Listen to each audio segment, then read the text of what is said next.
안녕하세요. 펀드매직입니다. 구독과 좋아요 부탁드립니다. 오늘은 지난 시간에 말씀드렸던 투자등급 회사채와 토탈리턴 펀드를 비교를 한번 해볼 건데요. 그 투자등급 회사채보다 한 0.1 정도 높은 기대수익 5.5에서 5.8 정도가 기대가 되는 수준인데요. 얘는 해지형만 일단 있습니다. 타이거 미국 투자등급 회사채 액티브라는 해지형, 환해지형 상품과 우리 핌코 토탈리턴 해지형 이 두 가지 상품이 되겠습니다. 그리고 거듭 말씀드리지만 요 보여드리는 숫자가 확정되는 수익률이 절대 아니라는 점 참고해 주시면 좋겠습니다.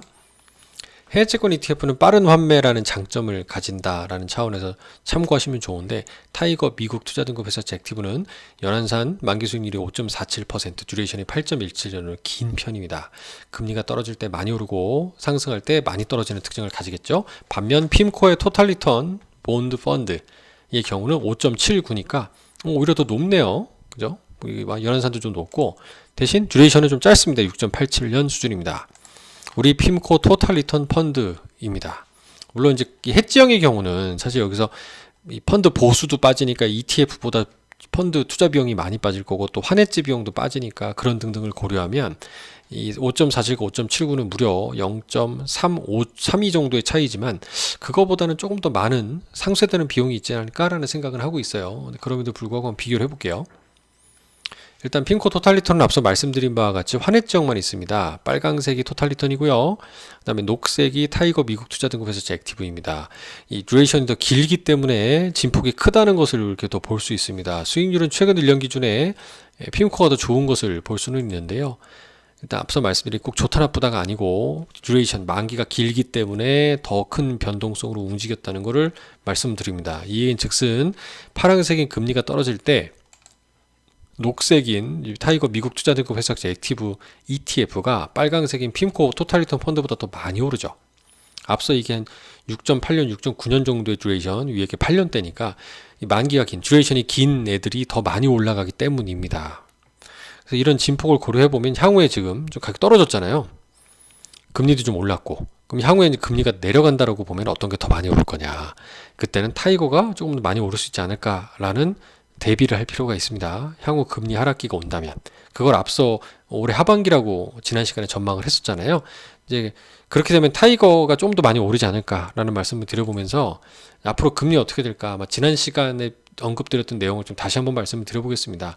현재 금리가 좀 오르고 있고요. 미국 부채 문제에 대한 걱정 등등부터 해서 시장에 이제 미국이 쓸 돈이 많아지고 있고 경기는 둔화되고 있고 국채 발행하거나 그러면은 수요 대비 공급이 많아지니까 가격이 떨어지는 거잖아요. 반대로 움직이니까.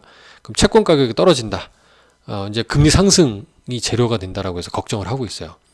근데 하지만 결론이 하반기에 고용 지표가 악화되면서 금리 인하될 거라는 전망을 말씀드린 바가 있죠.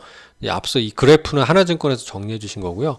고용 지표가 악화되면서 금리 인하할 거라는 건 KB증권의 의견이었습니다. 그 이유인 즉슨 트럼프 행정부 정책상 관세 인상이 직접 인플레를 올리긴 쉽지 않아 보인다는 거예요. 왜냐하면 기업이 관세를 가격에 전가해야 인플레 압력이 올라갈 텐데 지금 문제는 최종 관세가 얼마인지를 기업들이 모른다는 겁니다. 특히 본인 기업들에게 말이죠. 관세율이 얼마인지를 알아야 비용이 얼마나 올라갈지 그걸 어떻게 판매 가격에 전가할 수 있을지를 결정하는데 지금은 모른다는 거죠.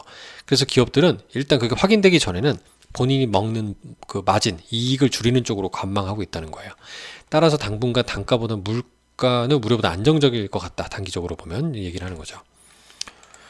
관망한다. 마진을 줄이는 쪽으로. 그러면 하반기 어떨 거냐? 그때는 관세율이 그러면 얼마일지 명확해질까?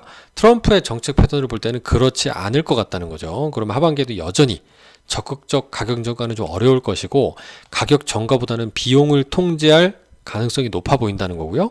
비용을 통제한다는 얘기는 고용과 투자를 조금 줄이는 쪽으로 의사결정을 할 건데 그렇게 되면 물가가 오르기보다는 고용이 많이 악화되겠죠. 기업들이 고용을 줄일 거니까. 그리고 테크 기업들은 원래부터 고용이 별로 없었고요. 그러면 파월이라는 그 연준 위원 입장에서는 물가는 별로 안 올랐고요. 고용이 악화되고 있으면 선제적인 보험성 금리 인하 얘기를 할 가능성이 높다. 그럼 이 얘기가 나오면 금리는 내려올 것이다 라는 결론에 이르게 된다는 거죠. 그러면 채권 가격은 어떻게 해요? 올라가는 거죠.